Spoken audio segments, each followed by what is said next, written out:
Hi, நான் வளருங்க. நான் அறுபடை கோயிலையும் போய் தரிசனம் பண்ணிட்டு வந்தேன். 3 பகல் 3 நைட் ஆச்சுங்க. அதுக்கு எவ்வளோ பட்ஜெட்டு? எப்படி அந்த கோயில்லாம் வழிபடணும் அப்படின்றத தான் ரொம்ப இதாக சொல்லப் போகிறேன். நாங்கள் இங்கேருந்து கிளம்பும்போது 5 பேர் கிளம்புனோங்க. எங்கள் காரு ஹோன் காரு. அதனால் வந்து ரூ. 11,500 நாங்கள் வந்து டீசல் போட்டு கரெக்டாக வீடு வரைக்கும் வந்து சேர்ந்துச்சு. மீதி டீசலே இருந்ததுன்னு வச்சுக்கோங்களேன். அப்போது ஒரு ஆளுக்கு வந்து 2000 சில்லற ஆயிடுச்சு. அதுக்கப்புறம் பார்த்திங்கன்னா நாங்கள் ரூம் போட்டதும் பார்த்திங்கன்னா 3 இடத்துல ரூம் போட்டிருக்கோம். ஒரு ரூமுக்குமே ரூ. 1200 தான். அப்போ ஒரு ஆளுக்கு வந்து ரூ. 2500. அப்புறம் இந்த சாப்பாடு அது இதுன்னு பார்த்திங்கன்னா கூட எங்களுக்கு ஒரு ரூ. 3500 மொத்தமாகவே நாங்கள் ஒரு ரூ. 28,000 வந்து அறுபடை கோயிலையும் 5 பேர் பார்த்துட்டு வந்திருக்கோம். ஸோ இதுக்கு அப்புறம் நம்ம எப்படி போய் தரிசனம் பண்ணணுன்றத சொல்லிடுறேன். நீங்கள் சுவாமி மலை போனீங்கன்னா முதல்ல அந்த படிக்கட்டுகளில் 60 படிக்கட்டுகள் இருக்கும். அதை வந்து வணங்கிட்டு போனீங்கன்னா ரொம்ப நல்லதுன்னு சொல்கிறாங்க. அதுக்கப்புறம் திருச்செந்தூர் வந்துட்டோம். திருச்செந்தூரில் பார்த்திங்கன்னா நிறைய பேருக்கு வந்து எப்படி வழிபடணும்னு தெரியாது. முதல்ல கடலில் குளிங்க, அதுக்கப்புறம் நாழிகை கிணறுல குளிங்க, குளிச்சுட்டு உடைகளை மாற்றிட்டு அதுக்கப்புறம் முருகனை தரிசனம் பண்ணிவிட்டு அதுக்கு பின்னால் இருக்கிற பெருமாள் ஒருத்தர் இருப்பார் சந்தனமலையில், அவரை தரிசனம் பண்ணிவிட்டு பின்னால் இருக்கிற வள்ளி குகையை வந்து நீங்கள் பார்த்துட்டு இங்கே இருக்கிற முக்கியமாக ஒருத்தவங்க 3 பேர் இருக்கிறாங்க. அவங்க தான் வந்து இந்த கோவிலை நமக்கு திருச்செந்தூர்னு ஒன்று வெளிக்கொண்டாந்து புறநமைப்பு செஞ்சு கொடுத்தவங்க தான். அந்த மூவர் சமாதியை நீங்கள் போய் வணங்கிட்டு வாங்க. இங்கே நாங்கள் வந்து வனபார்வதி அப்படின்ற இடத்துல ரூம் போட்டோம். ரூ. 1200. இங்கே வனபார்வதி அப்படின்னு சொன்னால் 2 இடத்துல இருக்குது. நீங்கள் கேட்டு பாருங்கள். ஒரு ஃபேமிலி தங்கிறதுக்கு எல்லாம் கம்ஃபர்டபுளாக ஹீட்ரோடு கொடுக்குறாங்க.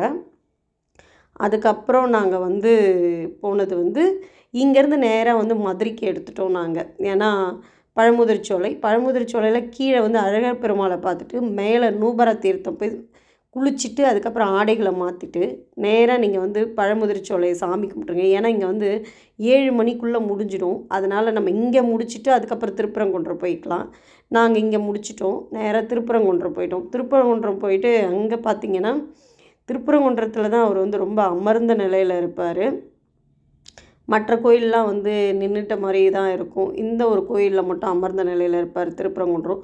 திருப்பரங்குன்றத்தில் நீங்கள் இன்னொரு அதிசயம் என்னன்னு கேட்டிங்கன்னா, எல்லா கோயில்லையுமே நம்ம பார்த்துருப்போம் வாகனங்கள் வந்து ஒரு வாகனம் தான் இருக்கும். இந்த கோயிலில் மட்டும் 3 வாகனங்கள் இருக்குது. ஒன்று மயில் வாகனம், இன்னொன்று வந்து பார்த்திங்கன்னா எலி, இன்னொன்று நந்தி.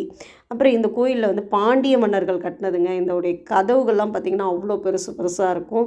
இங்கே இருக்கிற சிற்பக்கலை வந்து பல்லவர்களுக்கு ஈடு இணை இல்லாமல் அவர்களை விட பயங்கரமாக இருக்குது. ஒவ்வொரு சிற்பக்கலையும் பார்க்கும்போது அவ்வளோ ஒரு கண்ணில் ஒத்திக்கிற மாதிரி இருக்கும். ஸோ அதெல்லாம் முடிஞ்சால் டைம் ஸ்பெண்ட் பண்ணி பார்த்துட்டு அங்கேருந்து அன்றைக்கி நைட்டே நாங்கள் வந்து இதுக்கு பழனிக்கு வந்துட்டோம். பழனி வந்து ஸ்டே பண்ணோம். சரவணா அப்படின்னு சொல்லிட்டு ஒரு இடத்துல ஸ்டே பண்ணோம். ஆன்லைன்லேயும் நம்ம அதை பண்ணிக்கலாம். அந்த காட்டேஜில் பண்ணால் ரூ. 1200 5 பேருக்கு. அதுவும் எங்களுக்கு பார்த்திங்கன்னா ஒரு ஆளுக்கு 250 ரேஞ்ச் தான் ஆச்சு. மொத்தமாகவே அதான் நான் சொல்கிறேனே, மொத்தமாகவே எங்களுக்கு சாப்பாடு அது இன்னும் ஒரு ரூ. 28,000 ஒரு ஃபேமிலி வந்து கார் இருந்துச்சுன்னா போயிட்டு வந்துடலாம். நீங்கள் பஸ்ஸில் போனாலும் ட்ரெயினில் போனாலும் அதுதான் ஆகும். இன்னும் கொஞ்சம் இதுவாகும் நமக்கு, நாட்கள் தான் அதிகமாகும். நாங்கள் கொஞ்சம் காருன்றதுனால சீக்கிரமாக முடிச்சுட்டு வந்துட்டோம். பழனியில் மறுநாள் காலையில் எழுந்து சாமி கும்பிட்டுட்டு நாங்கள் வந்து முதல்ல எப்பயுமே நம்ம வந்து பழனி நேராக போய்ட்டு மலையில் வந்து தண்டாயுதபாணி இதுன்றோம். ஆனால் அதை பார்க்காம கீழே அறுபடைக்காரனா இவர் தான் திருஆவினன்குடி அப்படின்ற முருகரை தான் நம்ம முதல்ல தரிசனம் பண்ணணும். அவரை தரிசனம் பண்ணிவிட்டு அதுக்கப்புறம் மேலே இருக்கிற பழனி முருகாண்டவனை போய் தரிசனம் பண்ணிட்டு வாங்க. அதுதான் நம்ம சரியாக வழிபடுற முறையாக இருக்கும். அதுக்கப்புறம் நாங்கள் அங்கே காலையில் 11 மணிக்கு சாமியை முடிச்சுட்டு நேராக அங்கேருந்து நாங்கள் வந்து திருத்தணிக்கு கிளம்பிட்டோம். ஆனால் பழனியில் ஒரு விஷயம் சொல்ல மறந்துட்டேன். பழனியில் வந்து இந்த அலங்காரம் பார்க்கணும் அந்த அலங்காரம்லாம் இல்லை. பழனியில் ஆண்டி அலங்காரம் பார்த்தாலும் நல்லது தான். அது வந்து நமக்கு வந்து ஒரு ஆன்மீகத்தை உணர்த்தக்கூடிய ஒரு விஷயந்தான். அதாவது இந்த உலகத்தில் எதுவும் நிரந்தரம் இல்லை, என் கோமுட துணி கூட அப்படின்னு சொல்கிற ஒரு உணர்த்துகிற நிலை தானே கோசம் அதை பார்க்கக்கூடாதுன்னு எந்த ஒரு இதுவும் கிடையாது. அதனால் நாங்கள் அங்கே முடிச்சுட்டு நேராக திருத்தணி வந்துட்டோம். திருத்தணியிலையும் என்னை வந்து கவர்ந்த விஷயங்கள் என்னென்னா, இங்கே வந்து சூரசம்ஹாரம் நடக்காதுன்னு சொன்னாங்க. ஏன்னு கேட்டால் அவர் வந்து திருச்செந்தூரில் வந்து சூரசம்ஹாரத்தை முடிச்சுட்டு இங்கே வந்து அவர் ஓய்வு எடுக்கிறதுக்காக, அதாவது தன்னை தனித்தெடுக்கிறதுக்காக வந்து உட்காந்த இடம் தான் திருத்தணி அப்படின்றது பெயர் வந்துச்சு அப்படின்னு சொல்கிறாங்க. இங்கே ஒரு 6 முக கடவுள் இருக்கார். அவருடைய முகம் பின்முகம் தெரியறதுக்காக ஒரு கண்ணாடி வச்சுருக்காங்க. மெயினாக அதை பாருங்கள். அதுக்கப்புறம் இந்த இடத்துல ஒரு கோபுரம் இருக்கும். எல்லா கோபுரத்துலேயும் கலசம் இருக்கும். ஆனால் இந்த ஒரு கோபுரத்தில் கலசம் இருக்காது. ஸோ அதையும் பார்த்து தெரிஞ்சுக்கோங்க. அதுக்கப்புறம் என்ன சொல்கிறதுக்கு இங்கே சொல்கிறதுக்கு எனக்கு வேறு எதுவும் இல்லை.